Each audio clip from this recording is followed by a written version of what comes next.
이상하게 바리새인들이, 서기관들이 예수님을 잡아 죽이려고 합니다. 참 못됐어요. 사람 생명을 구해냈거든요. 특히 걷지도 못하고 보지도 못한 사람들을 살려내고 걷게끔 하고 보게 했거든요. 이게 얼마나 박수칠 일입니까? 그런데 대뜸 안식일날 이걸 행했다고 하나님 말씀을 어겼다는 거예요. 사실 자기들은 안식일날 할례를 행하거든요. 자기들은 정당하고 예수님은 정당하지 않은 거예요. 잣대가 달라요. 그러니까 이건 시기 질투입니다. 그리고 또 사람들 시켜서 어떻게든지 예수님 책 잡으려고 시켜요. 근데 이 시킴을 받은 사람들, 그래도 양심이 있어서 그걸 못하는 거예요. 그러니까 그것도 못한다고 또 욕하고 야단쳤어요. 이 바리새인들이 그래요. 그리고서 이런 일이 벌어진 겁니다. 그래? 아이씨, 우리가 해. 니들이 못하면 우리가 할 거야. 그래서 사두개인하고 바리새인들이, 세상에 서기관과 바리새인들이 힘을 합쳐서 예수님을 어떻게든지 잡으려고 계략 하나를 꾸며냅니다. 그게 오늘 우리가 읽은 말씀에 나오는 이야기들이에요. 아직 초막절 명절이 한창일 때에 예수님께서 감람산으로 가서 기도하고 쉬시다가 아침에는 예루살렘 성으로 내려옵니다. 그러니까 사람들이 예수님 기다렸다가 모이기 시작하는 거예요. 말씀 들으려고. 그때 교회가 되는 거지요. 말씀 들으려고 그들이 오는 겁니다. 예수님 말씀 들으려고 성전 마당에서 벌써 서성거리기 시작하는데 예수님 오시니까 벌써 자리를 깔고 앉는 거예요. 이 교회가 된 겁니다. 얼마나 말씀의 주인이신, 말씀이신 분이 그 하나님 나라 이야기를 하니 얼마나 이게 들어오겠습니까? 잔뜩 기대하고 듣는데 또 다른 무리들이 예수님 말씀을 듣기 위해서 온 겁니다. 근데 분위기를 깨요. 자, 여기도 하나님, 우리 주님 예수 그리스도의 말씀을 듣기 위해서 모인 교회, 집단이 있고요. 그런 가운데에 또 다른 집단이 이 교회 안으로 들어오는 겁니다. 그리고서 갈등을 일으켜요. 그게 뭐냐면 우리도 예수님 말씀 듣고 싶다라는 거예요. 이것만 볼 때 별 의미 없어요. 맞아. 그럼 좋지. 우리도 예수님 말씀 듣고 싶어. 뭐냐면 이런 상황. 어느 한 여인이 불륜을 저지르다가 잡혔습니다. 성경을 읽다 보면은 이 여자는 그냥 일반적인 여자가 아니라 유부녀입니다. 가정이 산산조각 나는 거예요. 현장에서 잡혔다 이겁니다. 그리고 이 바리새인과 서기관이 이 여자를 끌고 온 거예요, 예수님에게. 그래서 율법에는 이렇게 되어 있는데 예수님 말씀 듣고 싶습니다. 이 여자 어떻게 하면 좋겠습니까? 율법에는 이 여자 돌로 치라고 그랬는데 현장에서 예수님 말씀은 뭡니까? 자, 이 무리도 지금 예수님 말씀 듣기 위해서 아침에 모였어요. 이 무리도 예수님 말씀 듣기 위해서 모였어요. 뭔가 분위기가 좀 다르지요. 말씀을 듣는 무리라고 해서 다 교회는 아닌 것 같습니다.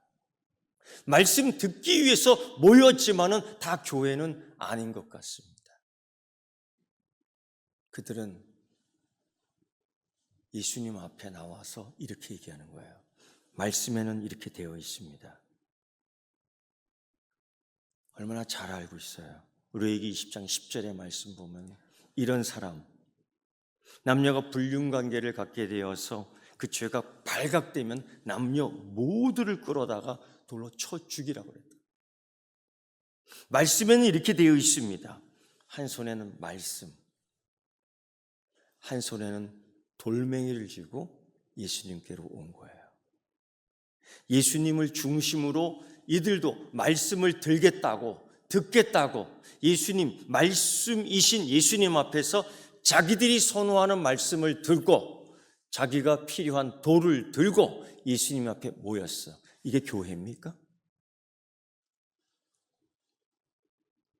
하나님 말씀 듣고자 왔습니다.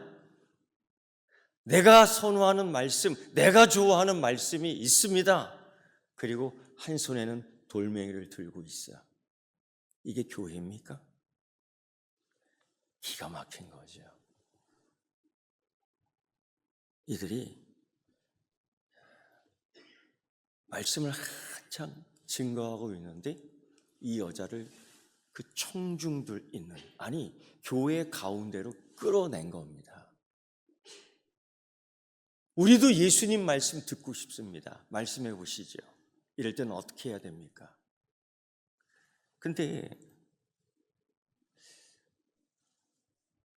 간음을 범한 이 여자를 좋게 보는 건 아닙니다. 근데 이상한 게 있어요. 어떻게 현장에서 잡혔다 하는데 남자는 없습니까? 이 성경 본문을 읽을 때마다 그게 항상 물음표예요. 남자는 어디 갔어? 달리기를 할 수 없고 도망갈 수 없는 여자만 붙들려 있는 거죠. 아마 그 남자는 도망갔을까요?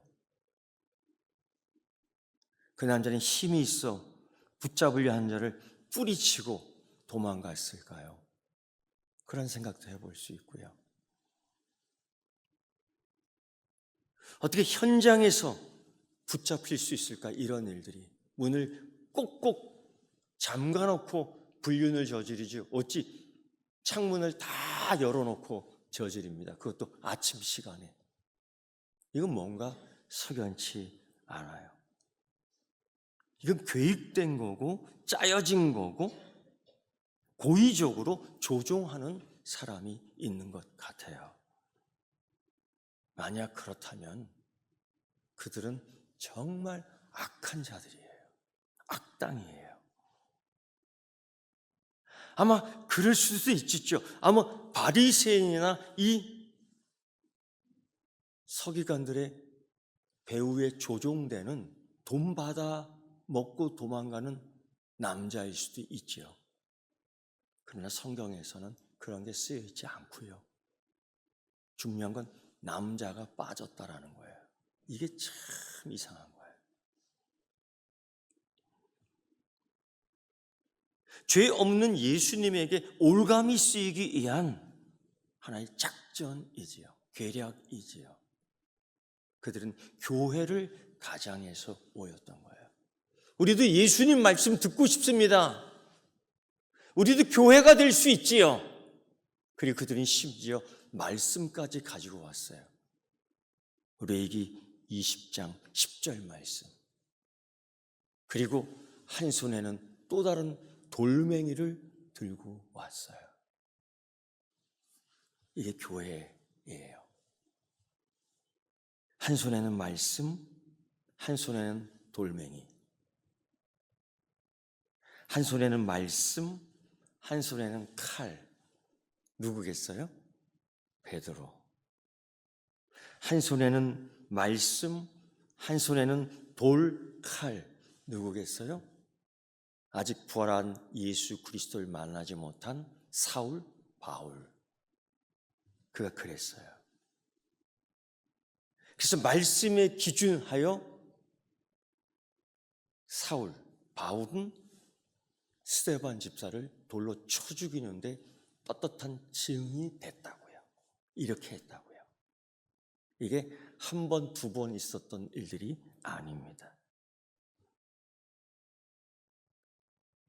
얼마나 이 악한 악당들인지요. 예수님을 지금 딜레마에 빠뜨리는 겁니다. 말씀이야 네가? 나도 말씀을 가졌어. 대단하지 않습니까? 사단이 꼭 그랬어요.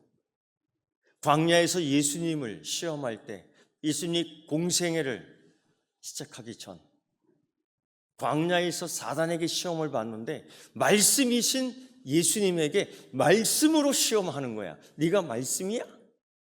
나도 말씀을 가졌어. 이 얼마나 대담한 사단의 시험인지 도전인지 몰라요. 사단은 항상 이랬어요.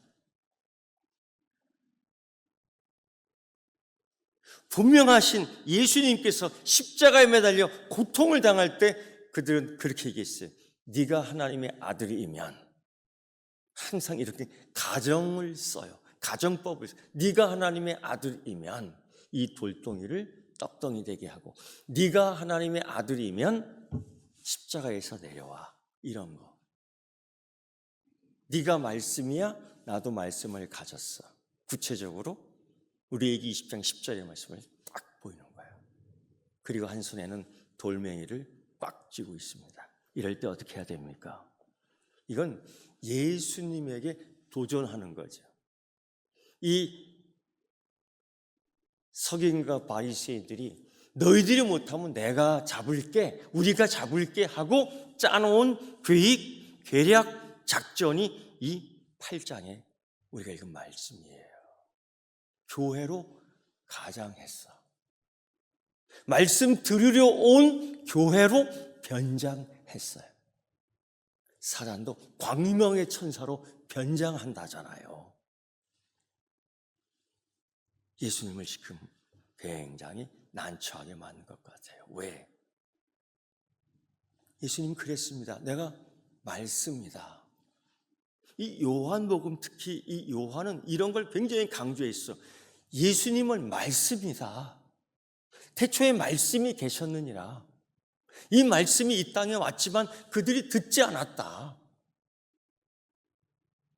심지어 안식일의 주인이 되어 하나님이 일하시니 나도 일한다 하며 이 일의 역사를 이루었다고요. 그래, 네가 말씀이야? 그러면 말씀대로 살아야지. 말씀에 이러한 사람들은 돌로 쳐 죽이라고 그랬어. 남자 역시 여자 역시 사형을 처하는, 사형을 받는, 죽여야 하는, 죽이는 방법까지도 다 나와 있어. 이대로 살아야 되지 않겠습니까? 이게 말씀 아닙니까? 제시하는 거예요. 여러분은 뭐라고 답변해야 되겠습니까? 아니, 뭐라고 변명해야 되겠습니까? 말씀이신 예수님 앞에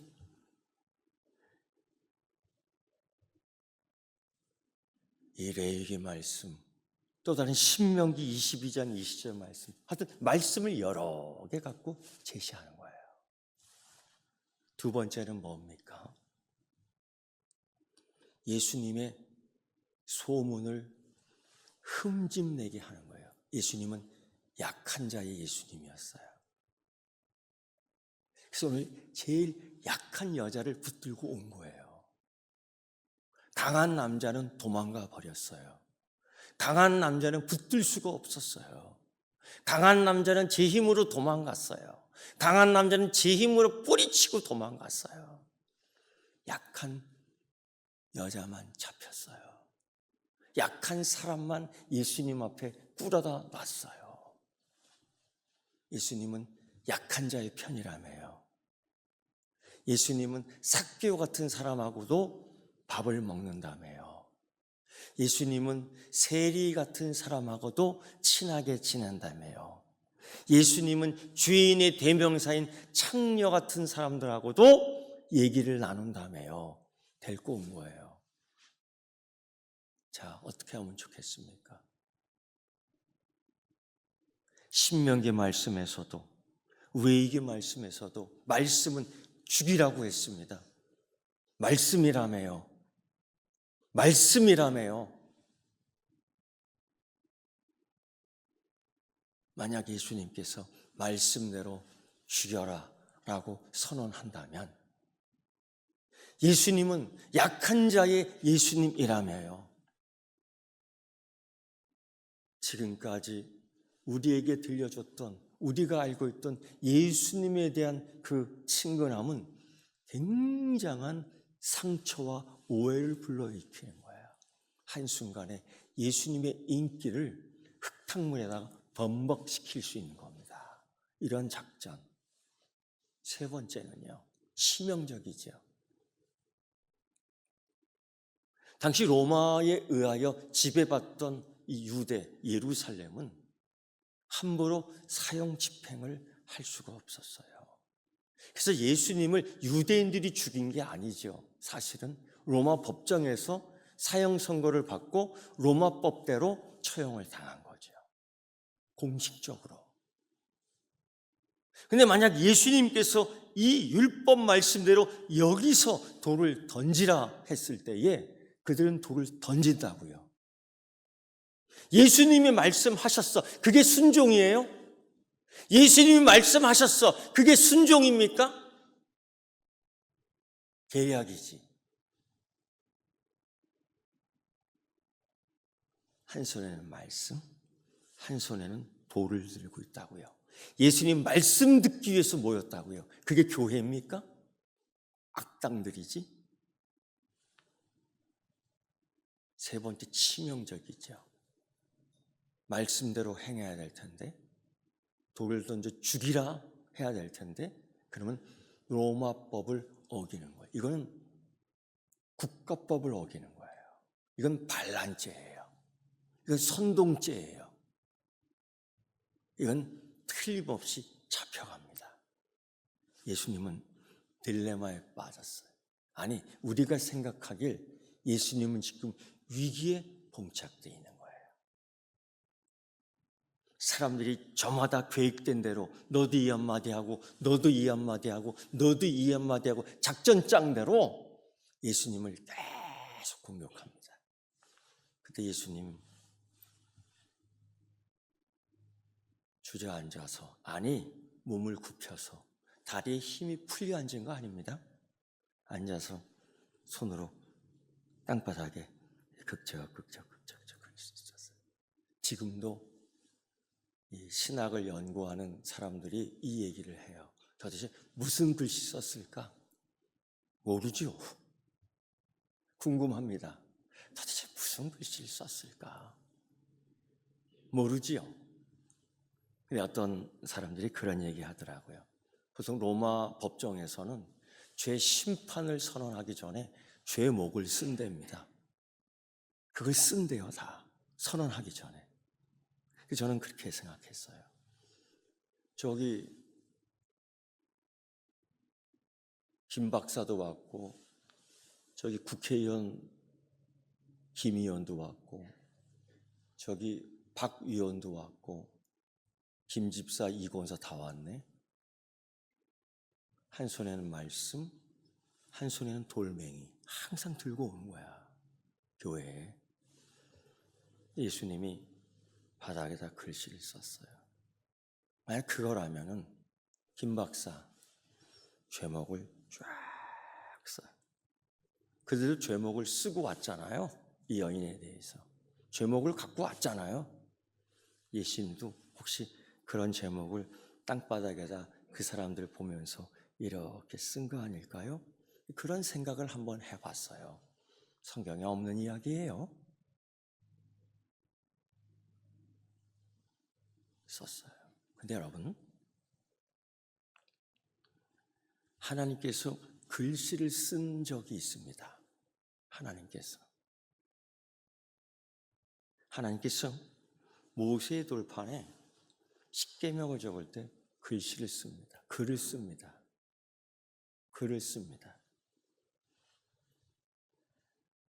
세상에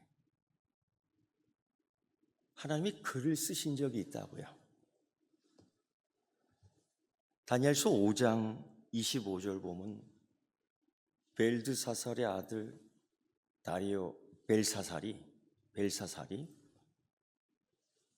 그 아버지가 예루살렘 성전에서 갖고 왔던 그 성전 기구, 얼마나 고귀한 겁니까 그게?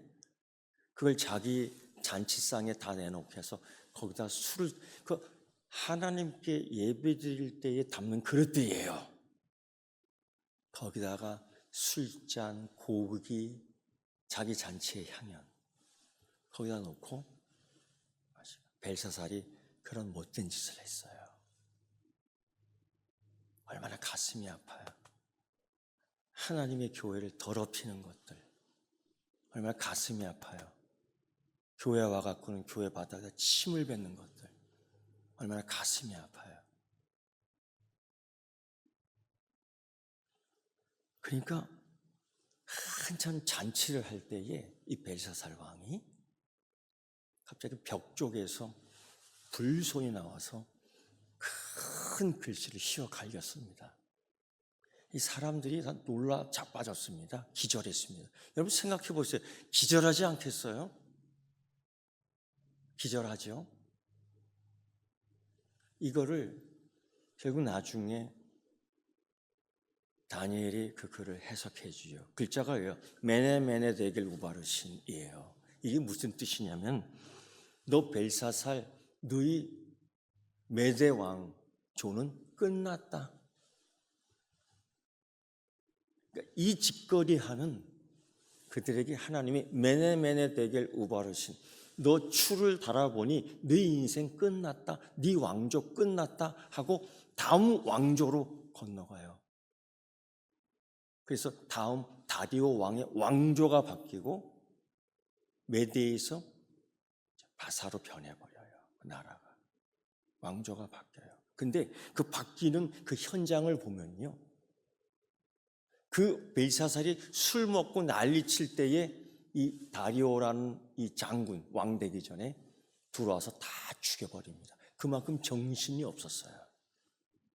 그때 하나님께서 쓰신 글이 뭐냐면 메네 데겔 우바르신 됐다는 거예요. 그때도 하나님께서 손가락으로 글을 쓰셨어요. 심판선언. 아마 오늘도 예수님께서 이 교회에게 글을 쓰는 게 아닐까요? 하나님 말씀을 듣고자 했지만 자기 말씀만 갖고 왔고 돌멩이를 갖고 온 그들에게 예수님은 글을 쓰셨어요. 그리고 이 말씀을 합니다. 너희 중에 죄 없는 자가 먼저 돌을 치라. 너희 중에 죄 없는 자가 먼저 돌로 치라. 이 여자를 치라는 거예요. 치지 말라 하지 않았어요. 치라 그랬어요. 말씀대로 치라 그랬어요. 말씀 따라 치라 그랬어요. 말씀을 지키라 그랬어요. 그런데 죄 없는 자가 이때에 정적이 흐릅니다. 그 교회가 조용했던 거예요.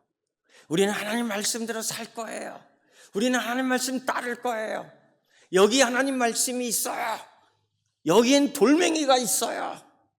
그렇게 떠들던 교회가 그 무리가 예수님 앞에서 그러니까 예수님 앞에 다 있다고 교회는 아닌 것 같아요. 예수님 앞에 서 있다고 해서 그들이 교회가 아닌 것 같아요. 그들이요 갑자기 조용해집니다. 정말 예수님께서는 위기에 봉착해 있었던 것 같은데 그들이 갑자기 조용해진 거예요. 이 말씀 때문에 너희 중에 죄 없는 자가 먼저 돌을 치라. 사도 바울도 이런 비슷한 얘기 했죠. 의인은 없나니 하나도 없다. 요즘 말로 일도 없다. 가능성이 없다. 다 치우쳐 한 가지로 무익하게 됐다. 아니, 선언을 해버렸거든요. 예수님도 선언을 해요. 너희 중에 죄 없는 자가 먼저 돌로 치라. 돌 치지 말라 하는 거야. 이건 돌 맞을 일이 아니야. 그게 아니라 돌로 치. 이건 당연히 돌 맞을 일이야. 쳐라. 누군가 작전대로 분명히 왔기 때문에 나요 하고 돌로 칠 수 있어. 내가 죄 없어. 칠 수 있어. 나는 저 여자보다 의인이야. 돌로 칠 수 있어. 비교해 보면서. 그런데 그렇게 못했지요. 왜? 여러분, 그때 그들은 왜 갑자기 말을 못했을까요? 이 장소는 지금, 이때는 지금 예수님이 심판 선언을 하는 겁니다. 여기가 교회입니까? 이 자리가 교회입니까? 그들은 교회되기 위해서 하나님 말씀 들으려고 왔지만은 그들은 심판장으로 만들어 버린 거예요. 재판장으로 만들어 버린 거예요. 이 장소를. 근데 예수님이 그래? 그럼 너희 뜻대로 나도 심판을 선언한다. 손가락으로 글씨를 썼어요. 율법을 상기해 줬어요. 심판을 상기해 줬어요. 그리고 심판을 선언했어요. 너희 중에 죄 없는 자 있는가? 그가 먼저 돌로 치라. 그들의 작전, 그들의 계략은 한순간 우두둑 우두둑 우두둑 떨어지기 시작했어요. 오늘 말씀을 보면은 어른부터 젊은이까지 다 물러갔다고 했어요. 그리고 그 여자만 만났어요. 여기서 또 다른 하나, 여러분, 예수 그리스도의 말씀이 심판이든, 예수 그리스도의 말씀이 은혜이든, 예수 그리스도의 말씀이 우리의 양심을 찌르든, 예수 그리스도의 말씀이 축복의 말씀이든, 우린 그때 그 말씀 앞에 서 있어야 돼. 아니, 그 말씀 앞에 앉아 있어야 돼. 근데 이들은 도망갑니다. 말씀을 듣겠다고 온 이들이, 우리도 교회될 자격이 있다고 온 이들이 예수님이 진짜 말씀하셨을 때에 그들은 도망갔다. 우리 주님 예수 그리스도께서 말씀하셨을 때에 그들은 도망갔다. 예수님 말씀이 무서워 도망갔어요. 예수님 말씀 때문에 죄가 드러나니까 도망갔어요. 그러나 오직 한 사람만 남아있어요. 누구? 이 여자. 특히 음행 중에 붙들려온 여인, 유부녀.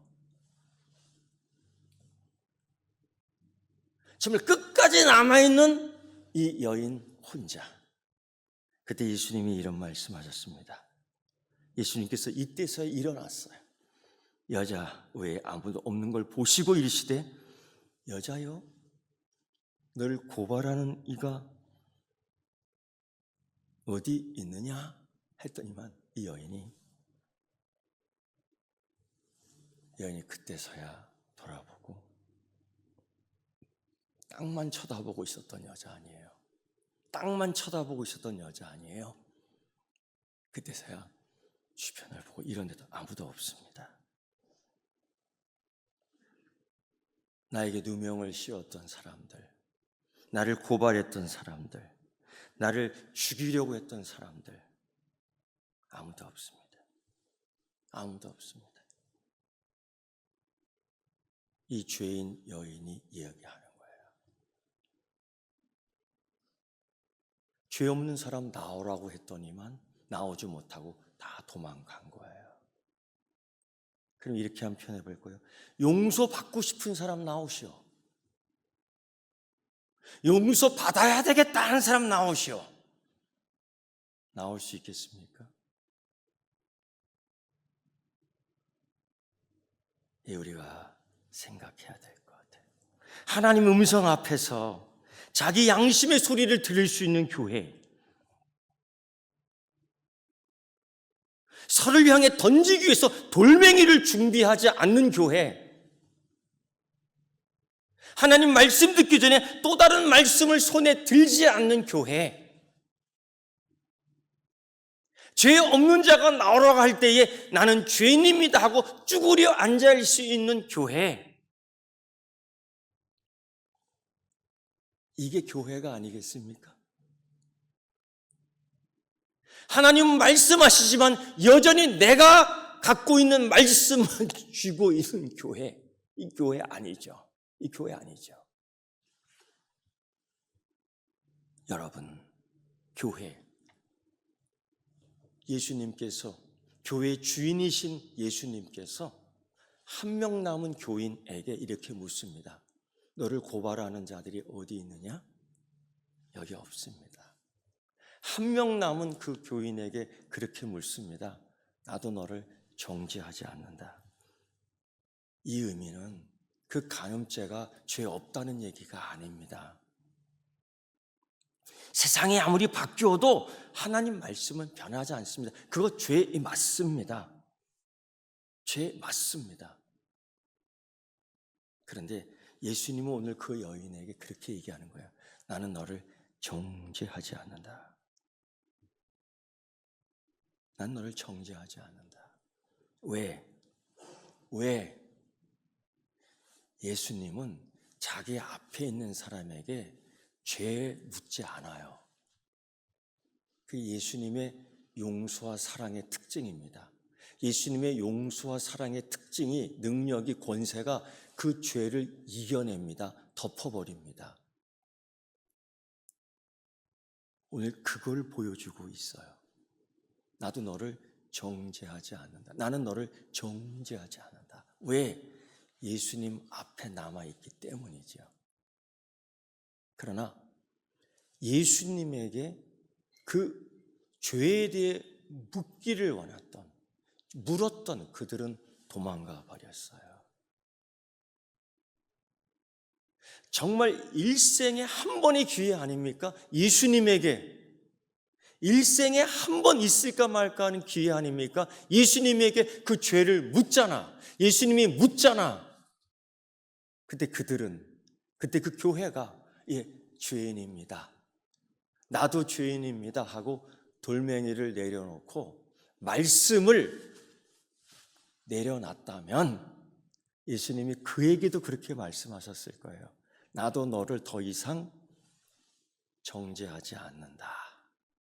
이 말씀을, 이 축복의 은혜의 말씀을 들었을 텐데, 여러분, 이 나도 너를 정죄하지 않는다, 이 말씀을 들은 이 여인은 어떤 마음이었을까? 이 유부녀 다시금 가정으로 돌아갈 수 있는 힘이 생기지 않았겠어요? 다시금 가정에 있는 자녀를 돌볼 수 있는 소망이 생기지 않았겠어요? 다시는 이런 계략에 빠져 돈 몇 푼 받고 이 집 안에도 살 수 있는 힘과 능력이 생겨나지 않았겠어요? 이 가정이 회복되는 거예요. 이 여인 한 사람 죄 용서받는 것만으로 끝나는 게 아니고 이 여인의 가정이 이 앞날이 보여요. 예수님의 사랑과 용서가 이 가정에서 역사하는 게 보여요. 그리고 예수님이 또 한 번 얘기해요. 가서 다시는 죄를 범하지 말라 하시니라. 여러분, 생각해 보면 가서 다시는 죄를 범하지 말라. 이게 가능할까요? 이 교회에게 주시는 말씀인데 가능합니까? 우리가 죄 짓지 않을 능력이 있습니까? 없다고요. 이 가능성 없는 말씀을 이 여인에게 하는 거예요. 이 여인에게 하는 거예요. 이 무슨 뜻입니까? 예수님은 십자가를 미리 보여주신 거예요. 네가 앞으로 십자가를 볼 거야. 네가 앞으로 십자가를 경험할 거야. 네가 앞으로 십자가의 은혜를 알아갈 거야. 네가 이제 십자가의 은혜를 체험할 거야. 십자가가 이제 넌 뭔지를 알 거야. 그때 다시 십자가로 오면 돼. 허물도 있지요. 실수할 수 있지요. 죄를 질 수 있지요. 근데 십자가로 다시 나오면 되는 거예요. 그게 교회 아닙니까? 그게 교회지요. 십자가로 나올 수 있는 교회. 예수님 멀리 떠나가는 건 교회가 아니에요. 십자가로 올 수 있는 교회. 우리에게는 죄를 다시 범하지 않을 만한 안전장치가 없습니다. 그냥 냅두면 죄를 지게끔 돼 있어요. 그런데 예수님께서는 우리를 향한 놀라운 안전장치 하나 해놨어요. 그게 뭔지 아세요? 십자가예요. 믿는 이에게는 그것이 우리에게 구원의 능력이 된다고 했어요. 이 십자가의 안전장치 다시 확인하고 우리 집에 또 하나의 안전장치 십자가가 있기를 주의 이름으로 축원합니다. 기도하겠습니다. 하나님, 예수님께서 말씀이신데, 예수님께서 교회의 주인이신데 우리는 때로 말씀 갖고 내가 주인인 양 그렇게 할 때가 많았습니다. 주님 영광 위에 산다고 했지만은 그 영광을 누리기를 원해서 앞에 설 때도 많았습니다. 그럼에도 불구하고 주님께서 지금까지 이끌어 주신 우리 교회 감사와 찬송과 영광을 올려드립니다. 오늘 이 여인처럼 십자가를 다시 바라보고 십자가 앞에 나올 수 있는 우리 서귀포교회 되게 해주시고, 떠나간 그들처럼 되지 않게 하시고 그저 예수님 앞에 앉아 있을 수 있는 이 여인처럼 되게 하여 주시옵소서. 예수님의 이름으로 기도드리옵나이다. 아멘.